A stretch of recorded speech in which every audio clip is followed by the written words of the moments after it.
Hei suomen kielen opiskelijat! Tässä videossa luen teille tekstin, joka on A2-tasolla suomea. Yritä ensin saada yleiskäsitys aiheesta. Muista subscribe, jotta et jää paitsi tulevista videoistamme. Aloittakaamme. Päivä junassa. Juna aloittaa päivänsä aikaisin aamulla. Ensin konduktööri tarkistaa, että kaikki on kunnossa junassa. Matkustajat alkavat saapua asemalle ja etsivät oikean junan. He näyttävät lippunsa konduktöörille ja löytävät paikkansa. Juna lähtee asemalta täsmällisesti. Matkan aikana ihmiset lukevat kirjoja, kuuntelevat musiikkia tai työskentelevät tietokoneillaan. Joillakin on pieniä lapsia, jotka leikkivät tai katsovat ikkunasta maisemia. Junassa on kahvio, josta voi ostaa kahvia, teetä tai pientä purtavaa. Konduktööri käy läpi vaunuja tarkistamassa lippuja ja auttamassa matkustajia. Kun juna saapuu asemalle, ihmiset valmistautuvat poistumaan. He keräävät tavaransa ja odottavat, että juna pysähtyy kokonaan. Asemalla on paljon ihmisiä, jotka tulevat vastaanottamaan ystäviään ja perheenjäseniään. Matkustajat poistuvat junasta ja suuntaavat joko ulos asemalta tai vaihtavat toiseen junaan. Juna valmistautuu seuraavaan matkaan ja päivä junassa jatkuu.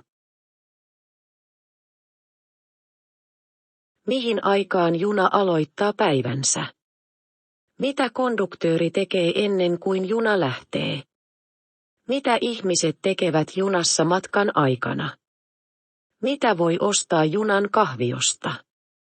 Mitä matkustajat tekevät, kun juna saapuu asemalle? Päivä junassa. Juna aloittaa päivänsä aikaisin aamulla. Ensin konduktööri tarkistaa, että kaikki on kunnossa junassa. Matkustajat alkavat saapua asemalle ja etsivät oikean junan. He näyttävät lippunsa konduktöörille ja löytävät paikkansa. Juna lähtee asemalta täsmällisesti. Matkan aikana ihmiset lukevat kirjoja, kuuntelevat musiikkia tai työskentelevät tietokoneillaan.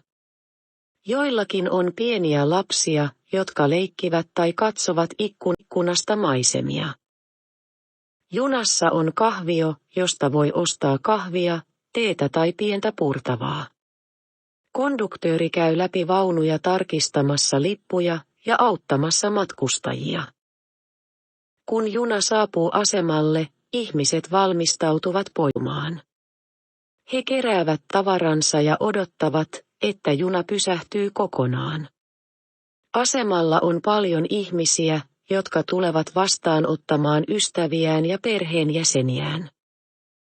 Matkustajat poistuvat junasta ja suuntaavat joko ulos asemalta tai vaihtavat toiseen junaan.